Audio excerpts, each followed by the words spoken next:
ជើងឯកអាស៊ីគុនខ្មែរអាស៊ាន Championship លើកទី1មាន15ទៅ20ប្រទេសក្នុងតំបន់អាស៊ីទាំងមូលចូលរួមតែមិនមែនធ្វើក្នុងប្រទេសឡើយ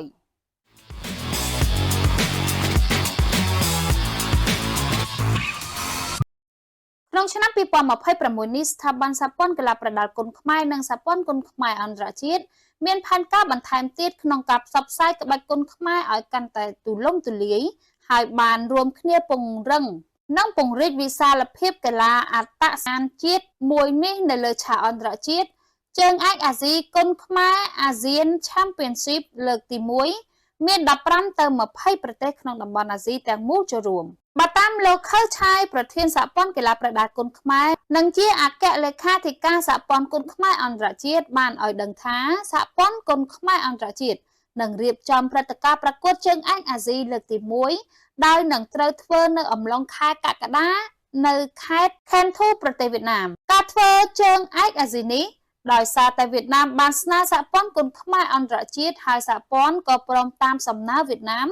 ដែលជាសមាជិករបស់ខ្លួនផងដែរព្រឹត្តិការណ៍ជាលើកដំបូងនេះលោកខៅឆាយរំពឹងថានឹងមាន15ទៅ20ប្រទេសក្នុងតំបន់អាស៊ីចូលរួមប្រកួតអគ្គលេខាធិការសហព័ន្ធគុនខ្មែរអន្តរជាតិបានលើកឡើងថាចូលមកដល់ឆ្នាំ2026យើងមានផែនការមួយដែរចាត់ទុកថាជាព្រឹត្តិការណ៍ប្រវត្តិសាស្ត្រមួយថ្មីដែលយើងមិនធ្លាប់រៀបចំគឺជើងឯកអាស៊ីគុនខ្មែរអាស៊ាន Championship លើកទី1កន្លងមកយើងមិនធ្លាប់មានទេយើងនឹងធ្វើលើកទី1នេះនៅក្នុងខែកក្កដានៅខេត្តខេនធូប្រទេសវៀតណាមបានស្នើសុំធ្វើជាម្ចាស់ផ្ទះគេបានឃើញពីការរីកចម្រើននិងឃើញពីការអភិវឌ្ឍរបស់យើងដោយសារនៅវៀតណាមមានក្លឹបគុនខ្មែរច្រើនវៀតណាមស្នើសុំធ្វើម្ចាស់ផ្ទះដើម្បីឲ្យមានការចូលរួមពី15ទៅ20ប្រទេសក្នុងតំបន់អាស៊ីទាំងមូលតែម្ដងលោកខៅឆាយបញ្ជាក់ថាចំណែកការប្រកួតជើងឯកគុនខ្មែរពិភពលោកនៅប្រទេសចិនដោយចិនក៏បានស្នើសហព័ន្ធគុនខ្មែរអន្តរជាតិរៀបចំធ្វើម្ចាស់ផ្ទះប្រកួតជ្រើសរើសជើងឯកពិភពលោកលើកទី7ផងដែរ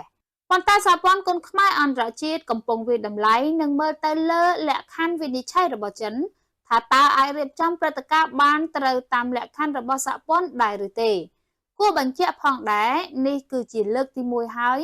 ដែលការប្រកួតគុនខ្មែរជ្រើសរើសជើងឯកអាស៊ីនឹងត្រូវបង្កើតឲ្យមានឡើងចំណែកព្រឹត្តិការណ៍ជ្រើសរើសជើងឯកពិភពលោកព្រឹត្តិការណ៍នេះធ្វើបាន6លើករួចមកហើយនៅប្រទេសកម្ពុជា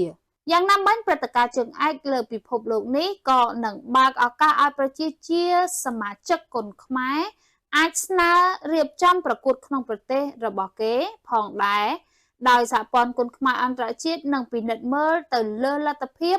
និងលក្ខខណ្ឌវិន័យចំពោះប្រទេសដែលបានដាក់សំណើចូលបងប្អូនអ្នកស្នេហាវិស័យកីឡាប្រដាល់គុនខ្មែរយល់យ៉ាងណាដែរ